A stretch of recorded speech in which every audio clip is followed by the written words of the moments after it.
আসসালামু আলাইকুম এভরিওয়ান, সবাই কেমন আছেন? অনেকদিন পর বড় ভিডিও নিয়ে আপনাদের সামনে হাজির হয়েছি। 2 দিন ধরে বড় ভিডিও ছাড়তেছি না, আজকে চিন্তা করলাম যে আজকে ভিডিওটা ছাড়ি। এখন দেখেন এখানে আমি বল মাছ রান্না করবো, টমেটো এবং 2টা পটল দিয়েছি। আর এখানে বিকালে নাস্তার জন্য চাউমিন তৈরি করবো আর একটা সবজি তৈরি করবো। এটা ছিল আজকে আমার রান্নার ভিডিও।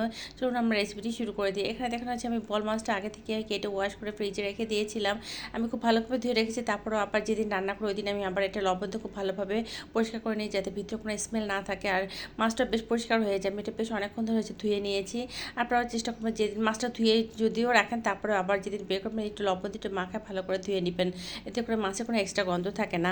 এখানে আমি দেখুন লবণ, হলুদ আর মরিচের গুঁড়া দিয়ে একটু মাখায় রেখে দেবো, যেহেতু এটা বোয়াল মাছ, নদীর মাছ, যদিও এতে কোনো গন্ধ নেই। তারপর আমি কিছু মাখায় রেখে দেবো। এভাবে দেখেন আমি মাছটা হাতে, আপনারা বলতে পারেন আপু হাতে কেন মাখাচ্ছেন না? আসলে অনেক সময় দেখা যায় মরিচের গুঁড়া তো দিলে আমি হাতে মাখাই না, কারণ হাত জলে। এইভাবে ঝাঁকা আমি ভালোভাবে মাখাইছি, যাতে ভিতরে পুরা লবণ হলুদটা ঢুকে যায়। এখন আমি মাছটাকে ভেজে নেবো। মাছটা আমি খুব বেশি কড়া ভাজা করবো না, যতটুকু ভাজতে হবে ঠিক সেই পরিমাণে আমি ভেজে নিব। আপনার কড়া ভাজা দিতে পারেন, আবার হালকা ভাজা দিতে পারেন, আবার এটা কিন্তু সরাসরি মশলার সাথে কষাও রান্না করতে পারেন। আমি একটু হালকা একটু ভাজা দিয়ে নিব। দিয়েছি এখন মাছটা নামায় রেখে এখানে আমি বেশ পরিমাণ পেঁয়াজ কাঁচামরিচ ভেজে নেবো। যখন হালকা একটু কালার আসবে তখন এর মধ্যে আমি আদা রসুন পেস্ট দিয়ে দিব, ধনিয়া গুঁড়া, মরিচের গুঁড়া, হলুদের গুঁড়া, সব মশলা দিয়ে আমি মশলাটা খুব ভালোভাবে কষাবো যতক্ষণ পর্যন্ত মশলা থেকে কাঁচা স্মেলটা না যায়।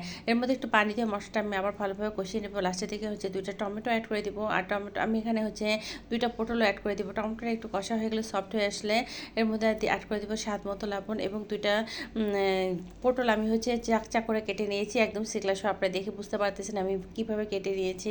এখানে আপনার সবজি একটু বেশিও দিতে পারেন, আবার নাও দিতে পারেন। আমি 2টা দিচ্ছি, এর বেশি দিইনি। এখন যখন পটলটাও সফট হয়ে আসবে, মশলাটা সুন্দরভাবে কষা হয়ে যাবে, তখন মাছটা দিয়ে বেশ অনেকক্ষণ ধরে কষাবো, যাতে মাছের ভিতরে পুরো মশলাটা ঢুকে যায়। এবং মাছের যত কষাবেন আপনি বোয়াল মাছটা খেতে ততই কিন্তু মজা লাগবে। এটা কিন্তু খুব সাবধানে করতে হবে, যাতে তা না হলে মাছটা ভেঙে যাওয়ার সম্ভাবনা থাকে। যখন অনেকটা কষানো হয়ে যাবে তখন এর মধ্যে আমি 1 কাপ পরিমাণ পানি দিব। এটা যেহেতু আমি ঝোল ঝোল করবো না, মাখা মাখা করবো, এই জন্য খুব বেশি একটা ঝোলের পানি আমি অ্যাড করবো না। পানিটা দিয়ে আমি কিছুক্ষণ রান্না করার পর এর মধ্যে অ্যাড করে দিব টালা জিরা গুঁড়া, বেশ খানিকটা দিব। আপনারা খেয়াল করে দেখছেন আমি কিন্তু শুরু থেকে টালা জিরা গুঁড়া দিই না, লাস্টের দিকে দিই। টালা জিরা গুঁড়া দিলে তখন একটা ফ্লেভারটা খুব সুন্দর আসে আর স্ট্রং থাকে। এর মধ্যে আপনারা ধনে পাতা দিতে পারেন। আমার ধনে পাতা ছিল না, জিরে ধনে পাতাটা আমি অ্যাড করিনি। এখন আমি আর কিছুক্ষণ রান্না করে এটা যখন একটু মাখা মাখা আসবে তখন আমি নামিয়ে ফেলছি। এখন আমি একটা সবজি রান্না করবো। এখানে দেখুন আমি পটল আর আলু কেটে নিয়েছি। আজকে আমি পটল দিয়ে মাছ রান্না করছি, আবার পটল ভাজিও করতেছি, এটা আমি খেয়াল করিনি। আসলে এখন এটা আমি একদম খুব কুচি কুচি করে কেটে নিয়েছি। কেটেছি পেঁয়াজ ভেজে নিব।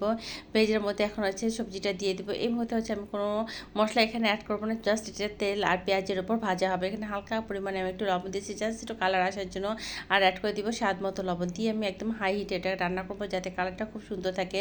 দেখুন কত সুন্দর কালার আসছে, কালারটা নষ্ট হয়নি, সিদ্ধ সিদ্ধ কালার। যে কোনো ভাজি আপনারা করবেন তখন কিন্তু হাই হিটে রান্না করবেন। এই ছিল আমার রান্না। আর বিকালের জন্য আমি এটা চাউমিন রান্না করবো।